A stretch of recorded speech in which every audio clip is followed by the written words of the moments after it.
Hi friends!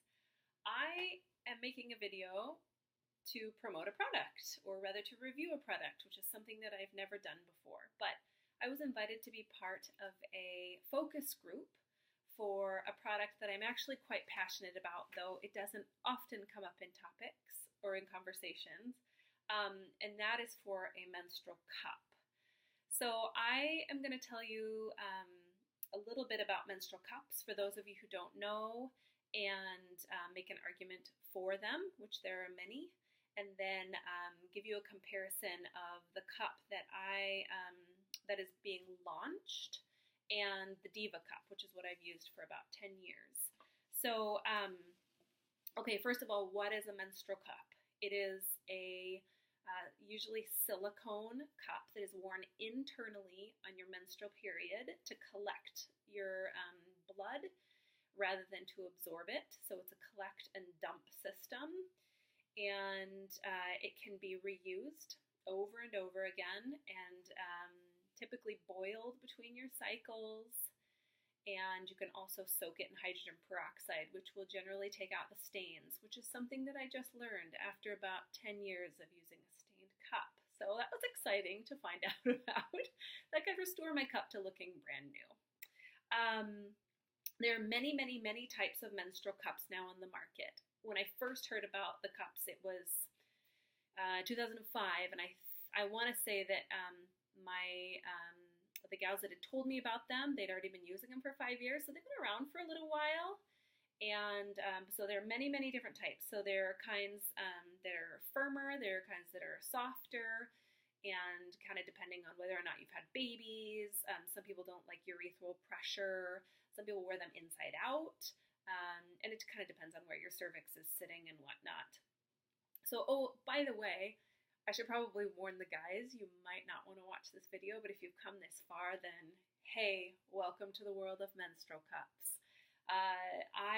This is a topic that I love, and I love TMI topics because I think that there are things that we should talk about that we don't talk about, and there's a way to do it tastefully and respectfully while honoring our bodies and each other. So, back to what I was talking about. All the different types of menstrual cups, lots of different brands. In fact, there's a website, I believe, that's still up called putacupinit.com, where you can take a quiz to see what cup might be a benefit to you, or which one you might like. All right, so what are some arguments for using a menstrual cup? First of all, these guys can be worn usually up to 12 hours, depending on how heavy your flow is. So sometimes if you have a heavier day, then you have to dump it a couple more times, but really 12 hours is pretty impressive. And with some practice, sometimes people have zero leakage. Sometimes just when they get full, they'll leak a little bit. So some people need to wear a panty liner, and some people just need a cup. They don't use anything else, which is amazing to me. I'll tell you my story of why I started using a cup in a little bit. All right, these guys will I have used them while swimming, rafting, biking, probably while climbing, although I don't know if I was using, anyway, all activities, sleeping, usually first thing in the morning, I just have to run to the bathroom to empty it out, but they're really, really impressive. You can reuse them for, I think they say 10 years, but I'm sure you could probably go longer than that, though you didn't hear that from me.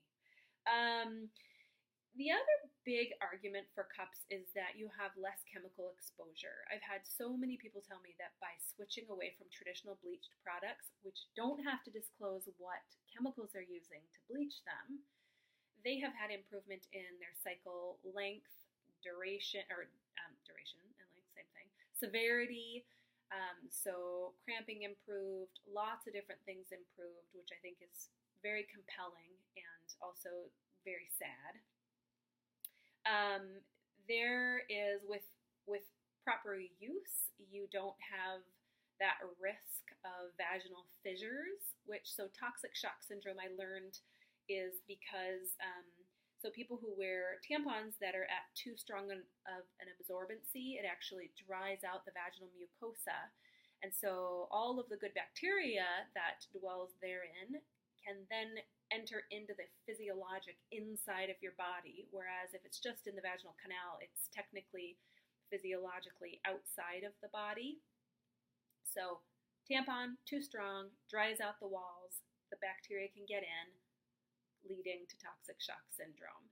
With a cup, you don't have risk of drying out the walls. You still could get an abrasion, I suppose, so you just, watch out for that, and you learn how your body functions, but much lower risk, if any.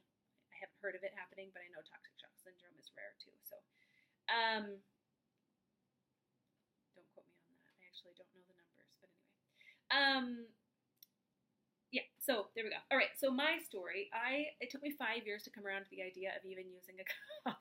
I was so grossed out by the idea, but eventually I bought one. I gave it a try. My friend and I actually kind of ventured on it together. It was very fun. And then, and it took me probably between 3 to 6 cycles before I felt confident that I was getting it in the right place. And I asked some friends who used them to be like, how do you know that it's, in the right place? Because I keep having some leaking, and they gave me some really good troubleshooting points. But anyway, I basically never looked back. I started using the cup, and I stopped using everything else. Eventually, I even stopped using panty liners. I just sewed myself some fabric ones, and I have a snap press, so I just put a snap on there, and that's all I have. I just now use a cup and my fabric panty liners, and I love this system. It feels great that I am not spending money, so a frugality aspect, and there's also the aspect of really, not putting more waste into the environment. So, I will show you what I started out with, and then the product that I am going to be talking about. So I started out with a Diva cup. So you can see this here, and this cup is almost 10 years old, and it is, you can see I've soaked it in hydrogen peroxide, so it basically looks brand new. The Diva cup is quite a bit smaller than the Saalt cup. This is the cup that I am trialing. It's, I don't know if it's made local. It's made in the USA, but it's the designers are in Boise, Idaho, which I love. So they've got a pretty neat packaging design, and you have to remove the sticker that says can be worn up to 12 hours, which is a good reminder that that you can wear these for a long time. And inside of this package is your cup. I have gotten the regular size. It's a little bit bigger than the other option, which is blue. You have to fold it to remove. So this is kind of fun because the way that you insert these cups is actually to fold it up. And so it's a fun little, hey, here's how you're going to be using it. It also comes with I'm going to remove this little inside. It comes with a nice fabric bag. This is just what you store it in between your periods. And kind of your little notes on the cup. So I'm just going to compare these for you. Full disclosure, I have not used my Saalt cup yet, but I'm looking forward to trying it out. We'll see how it works. As I am postpartum with 2 children, or I've had 2 kids now, this is going to hold a little bit more, which is going to be nice. Although I'm still able to go almost 12 hours with the Diva. The fun thing about menstrual cups, well, for us weirdos, is realizing how little you actually bleed, but also being able to monitor if you're bleeding a lot more. So if you feel like your period is heavier, you actually can know. The Diva cup has measurements in it, which was really fun when I first started out. You can kind of see these lines here, 1/4 ounce and 1/2 ounce, and then it's got mils on the other side. So 7.5 mils, 15 mils. But the Saalt cup does not have measurements, and that would be some feedback that I would give to the makers to, might want to consider adding that in, because I really liked that when I first started getting to know my period more when I started out with the cup, to kind of know how much blood was I actually losing. So this is worn internally, like I said. Generally, you fold it into quarters when you insert it, and this is the tricky part. You have to learn how to get it to pop back open, I generally kind of give it a twist, and sometimes we'll run a finger around the rim to feel that it's fully open. And I now know that um, when I'm feeling the bottom of it and I give it a twist, I can feel if it's fully open, and then I know it's not going to leak.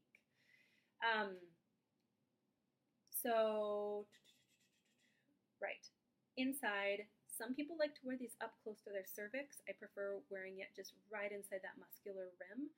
So the stem, um, depending on how long the cup is, you can see that the diva is a little bit shorter. Some people will trim these stems if they find that it's outside a little bit more. It can be irritating. It kind of just depends on your anatomy, how low riding your cervix is. I generally don't ever feel the stem. I always could feel tampons, so it was really very freeing to have a cup that I really felt, though I've gotten feedback that some people get irritated by a cup.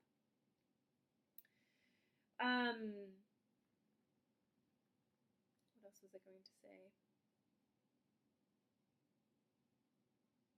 In between periods, so use of it. So inserted, know that it's open. What do you do when it comes time to dump it? So you find the bottom. You generally have to break the seal. So some people will just squeeze from the bottom. Some people will run a finger up, break the seal, bring it down, dump it in the toilet. Some people rinse it between every dump, and some people will just put it back in. If I'm in a public restroom, I often will just put it back in without rinsing it, because how are you going to get to the sink? And then kind of just discreetly keep one hand to myself while I go to the sink. But I will tell you that that is a small price to pay for all of the benefits of a cup. And it doesn't bother me. I've just gotten into the habit of, when I'm on my period, I either look for that family restroom or just time the changing of it before I leave if I need to. So then after your period, you can boil it, or you can soak it or soak it in hydrogen peroxide. I have started soaking mine every so often. The clear ones stain pretty quick, usually after a cycle. So then it's just really your preference. So generally boiling to sterilize, and you just boil it for, I think it's 10 minutes. That's what I've always done. And then I just let it air dry, put it back in the sack, and then into my drawer. Although now I'll be able to carry one with me, which is nice since I have two. And that is about it. So please feel free to check out this company. I think that I'm very excited about the prospect of a slightly bigger cup, and it's actually quite soft. I didn't even compare it. I guess you can't really tell. It's maybe a little bit more,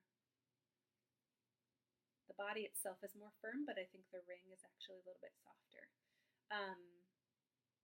But check out the product. I'll have all the info in the links. And if you have any questions about menstrual cups, you know me, I'm more than happy to talk about bodily functions. And yeah, send your questions my way or contact the company. Thanks, guys. Have a good day.